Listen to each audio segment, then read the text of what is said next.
की press conference देखिए, press conference का इंतजार था और शुरुआत प्रेस कॉन्फ्रेंस की। कुछ दिन पहले पार्लियामेंट का स्पेशल सेशन अनाउंस हुआ और काफ़ी फैनफेयर से पुरानी पार्लियामेंट बिल्डिंग से नई पार्लियामेंट बिल्डिंग में ट्रांजिशन हुआ। वो अच्छी बात है और मेन फोकस स्पेशल सेशन का, पहले तो मालूम नहीं था ये स्पेशल सेशन क्यों हो रहा है, स्पेक्यूलेशन काफ़ी हुआ और फिर पता लगा कि इसका मेन फोकस महिला आरक्षण है। उसके बाद महिला आरक्षण तो बड़ी अच्छी चीज है, उसके बाद ये दो क्लॉजेज, इसमें दो फुटनोट्स हमें मिले। एक की महिला आरक्षण करने से पहले, महिला आरक्षण देने से पहले हमें सेंसस करना पड़ेगा और दूसरा डिलिमिटेशन करना पड़ेगा और इन दोनों चीजों को करने के लिए बहुत साल लगेंगे। सच्चाई यह है कि महिला आरक्षण को आज किया जा सकता है। 33% आज जो सीट्स हैं लोकसभा में, विधानसभा में, वो महिलाओं को दी जा सकती हैं। कोई कॉम्प्लिकेटेड मामला नहीं है, मगर सरकार वो नहीं करना चाहती है। सरकार ने ये देश के सामने रख दिया है, मगर रियलिटी ये है कि ये इंप्लीमेंट आज से 10 साल बाद होगा। ये भी नहीं मालूम कि होगा या नहीं होगा। तो एक प्रकार से ये डिस्ट्रैक्शन टैक्टिक है, डाइवर्जन टैक्टिक है। डाइवर्जन किस चीज से हो रहा है? डाइवर्जन ओबीसी सेंसस से हो रहा है। मैंने पार्लियामेंट में सिर्फ एक इंस्टीट्यूशन के बारे में बात की, वो जो हिंदुस्तान की सरकार का सेंटर है, कोर है, जो हिंदुस्तान की सरकार को चलाता है, कैबिनेट सेक्रेटरी एंड सेक्रेटरीज। और उसमें मैंने एक छोटा सा सवाल पूछा। प्रधानमंत्री कहते हैं कि वो ओबीसी के लिए बहुत काम कर रहे हैं। अगर प्रधानमंत्री इतना काम कर रहे हैं तो 90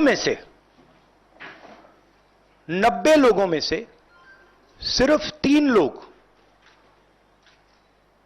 ओबीसी कम्युनिटी से क्यों हैं? पहला सवाल। दूसरा सवाल, मैंने यही एनालिसिस बजट को देख के की कि भैया पूरा हिंदुस्तान का बजट क्या है और ये जो ओबीसी ऑफिसर्स हैं ये इस बजट में से कितना कंट्रोल कर रहे हैं और क्या कंट्रोल कर रहे हैं।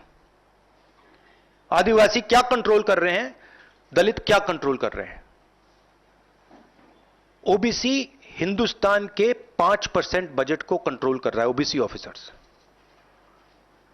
तो मुझे बात समझ नहीं आ रही है। प्रधानमंत्री हर रोज ओबीसी की बात करते हैं, ओबीसी प्राइड की बात करते हैं, मगर ओबीसी के लिए किया क्या? अब जब मैंने ये बात बोली, उनका रिस्पॉन्स बड़ा इंटरेस्टिंग है। वो कहते हैं कि लोकसभा में हमारा रिप्रेजेंटेशन है। लोकसभा में रिप्रेजेंटेशन का क्या लेना देना है? मैं कह रहा हूं कि बजट डिसीजन जो लेते हैं, जो बजट को ऑफिसर्स हैं, जो बजट को कंट्रोल करते हैं, 5% ओबीसी निर्णय ले रहे हैं। और मैंने सिर्फ यह सवाल पूछा, क्या हिंदुस्तान में ओबीसी की आबादी 5% है? यह मैं जानना चाहता हूं। अगर 5% है तो फिर वो ठीक है, उसको मैं एक्सेप्ट करने के लिए तैयार हूं। मगर अगर वो 5% से ज्यादा है तो मुझे यह पता लगाना है, और एक बार मैं मन बना लेता हूं, मैं छोड़ता नहीं हूं, मुझे यह पता लगाना है ये ओबीसी हिंदुस्तान में कितने हैं, और जितने हैं उतनी भागीदारी इनको मिलनी चाहिए। अब आप किसी लोकसभा में किसी भी एमपी से पूछ लीजिए, लोकसभा को टेंपल ऑफ डेमोक्रेसी कहा जाता है। आप किसी भी बीजेपी के एमपी से पूछ लीजिए कि वो कोई डिसीजन लेता है, कोई कानून बनाता है, कोई कानून बनाने में भाग लेता है, किसी से भी पूछ लीजिए। बिल्कुल नहीं। ना कांग्रेस का एमपी इस लोकसभा में, ना बीजेपी का एमपी, ना कोई और इंडिया का एमपी कोई डिसीजन लेता है। मतलब एमपीज को जैसे मंदिर में मूर्ति होती है वैसे मूर्तियां बना रखी हैं और ओबीसी की वहां पे मूर्तियां भर रखी हैं, मगर पावर बिल्कुल नहीं है। देश को चलाने में कोई भागीदारी नहीं है।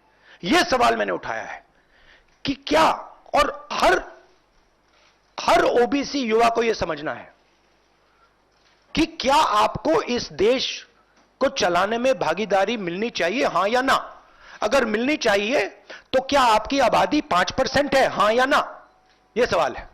और डिस्ट्रैक्शन इस बात से हो रहा है, बीजेपी को ये जो 2 पॉइंट्स हैं महिला आरक्षण वाले, डिलिमिटेशन और सेंसस,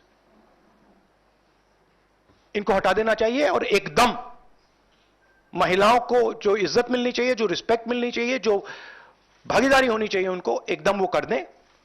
और कास्ट सेंसस का जो हमने डेटा निकाला था उसको पब्लिक कर दें, तो सारे हिंदुस्तान के ओबीसी युवाओं को पता लग जाए वो हैं कितने, और नया सेंसस कास्ट बेसिस पे करें। Thank you. एक एक करके प्लीज। और प्रधानमंत्री को अपने अगले भाषण में यह कहना है, यह समझाना है देश को कि हिंदुस्तान के सबसे जरूरी 90 अफसर जो हैं उनमें से सिर्फ 3 ओबीसी क्यों हैं। यह मेन सवाल है। और मैंने दलितों और आदिवासियों की बात ही नहीं की अभी। हाँ जी, अंग्रेजी में कह देता हूं। हाँ जी, पूछिए। The BJP came up with the idea of a special session. We appreciated that idea. With a lot of fanfare and pomp, we moved from the old building to the new building. The Prime Minister, in a very dramatic gesture, carried the Constitution of India from the old building to the new building. And he said that he is passing a very important law, and we agree with him. Women's reservation is a central step in the empowerment of the women of India, and it is a critical step. But when we read the fine print, we found something very interesting. 2 little subtexts were there. Number 1, this will be done after delimitation. Number 2, this will be done after census. What it means is this bill will be implemented a decade from now. It is not going to be implemented today, and every woman in India should understand this. It is not going to be implemented today, it's going to be implemented, if it is implemented, 10 years from now. So this is a diversionary tactic. It's a way of making everyone's attention move away.